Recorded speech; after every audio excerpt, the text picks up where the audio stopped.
Hello and welcome to today's video lesson. In this lesson, we will be discussing proteins. Proteins join carbohydrates and lipids as one of the four major organic compounds that are found in living things. Proteins are organic polymers that are made up of repeating subunits that contain carbon, hydrogen, oxygen, nitrogen, and sometimes sulfur. Proteins are primarily responsible for the structure and function of cells. In our body alone, there are hundreds of proteins that are going to help establish our body structure and the functions of our cells. From the proteins that act as structural and contractile proteins in our muscles, actin and myosin, to insulin produced by our pancreas that acts as a hormone or chemical messenger. Our white blood cells produce proteins called antibodies, which are going to assist in identifying foreign invaders. Hemoglobin in our red blood cells helps to transport oxygen and carbon dioxide. Embedded in our cell membranes are structural and transport proteins that help with the process of facilitated diffusion and active transport. Our bodies can also metabolize proteins for energy. While our bodies prefer carbs and fats, if those are in low quantities, then our bodies can turn to protein as a source of calories. Compared to fats, proteins still have far fewer calories per gram. To build the proteins, there are 20 different building blocks or monomers, and these building blocks are called amino acids. Examine this diagram of two amino acids being joined to form a larger protein or polypeptide chain. What process is being demonstrated here? Yes, as with other organic polymers, in order to combine the amino acids, water is removed from in between each of the monomers in the process called dehydration synthesis. So you might be wondering, how can just 20 amino acids be responsible for producing all of the proteins for the various organisms on planet Earth? Well, what it comes down to is the number and order of those amino acids makes each protein unique and different. Just like with the English alphabet, there are only 26 letters, and yet there are countless words that can be produced by simply chaining together those letters in specific combinations. Having more or less of those letters allow for longer or shorter words. Just like with proteins, having more or fewer amino acids will give us different size proteins. And then to have variation, you can just vary the order in which those amino acids are put together by dehydration synthesis. Now, when we look at a general amino acid, we're going to find that there are three things that each amino acid is going to have in common. So in the center is going to be a hydrocarbon chain. Now, connected to that is going to be those functional groups that are going to allow for that hydrocarbon chain to exist as an amino acid. On one end of our hydrocarbon chain, there's going to be an amino group. And that amino group is a nitrogen with two hydrogens bonded to it.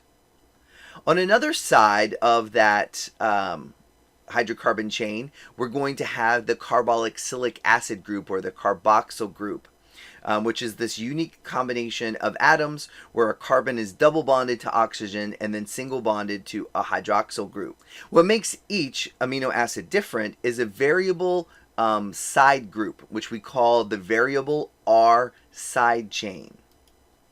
For example, here we have two amino acids. We have leucine and isoleucine. The amino group and the carboxylic acid group But then what's making them different is what's shaded in pink here, which is their variable R side chain. Now, 10 of the 20 amino acids cannot be made by the human body, and they have to be supplied by the food that we eat. And these are called essential amino acids.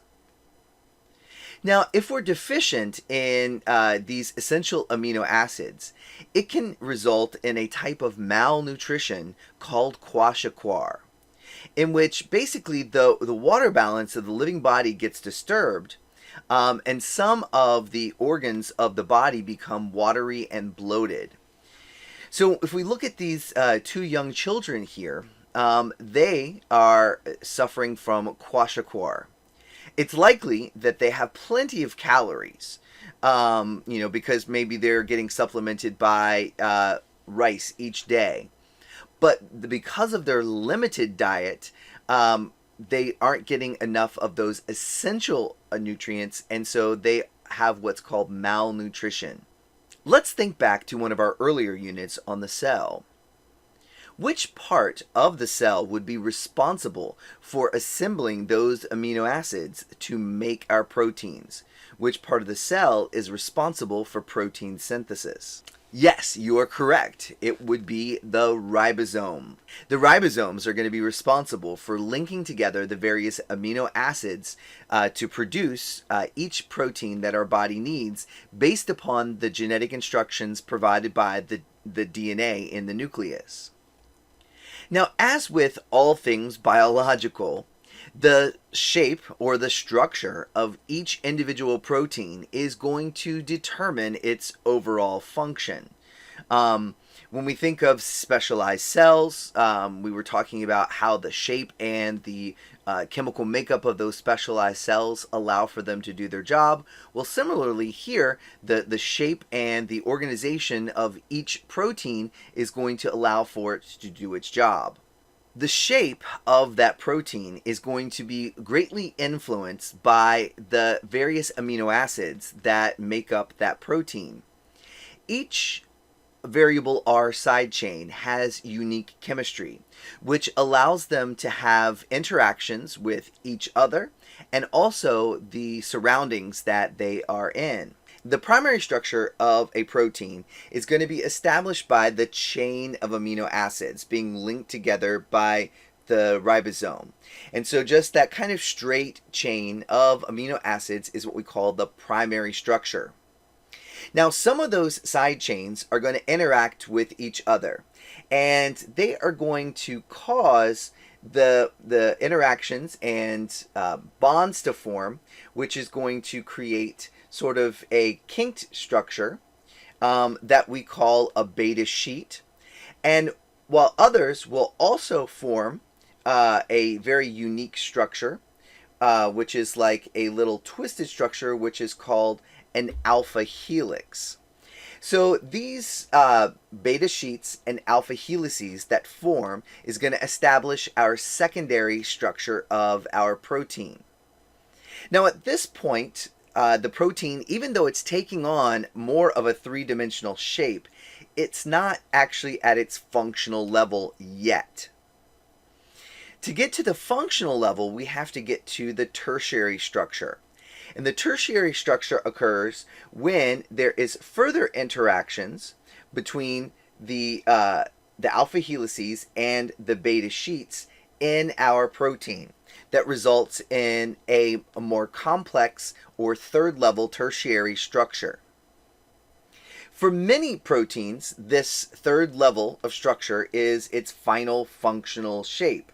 For other proteins, like hemoglobin, it's going to require the interactions between multiple amino acid chains. When you have multiple folded amino acid chains working together, this is going to be referred to as the quaternary structure, or the fourth level structure. So many proteins, in order to achieve their functional shape, they're going to require the interaction of multiple amino acid chains working together to create their final functional unit. The 3D shape of a protein is also influenced by environmental conditions. Things like surrounding chemicals, temperature, and pH can change the shape of a protein and, as a result, change its overall functions. When a protein's shape has been altered by the environment, we say that the protein has been denatured. One place where you may have seen a protein being denatured is if you've ever cooked an egg or seen someone cook an egg. The clear portion of the egg is called the albumin. And its native, or its natural structure is such that it's more liquidy or gelatinous. But when heat is applied, those proteins are going to be changed. They're going to denature, and then it changes shape and becomes that more kind of rubbery white structure that we enjoy with a sunny side up egg. Proteins are a diverse group of organic macromolecules. Isn't it amazing that the structures and functions of our bodies are dependent upon the precise assembly and integration of these molecules from their amino acid subunit by the ribosomes in our cells?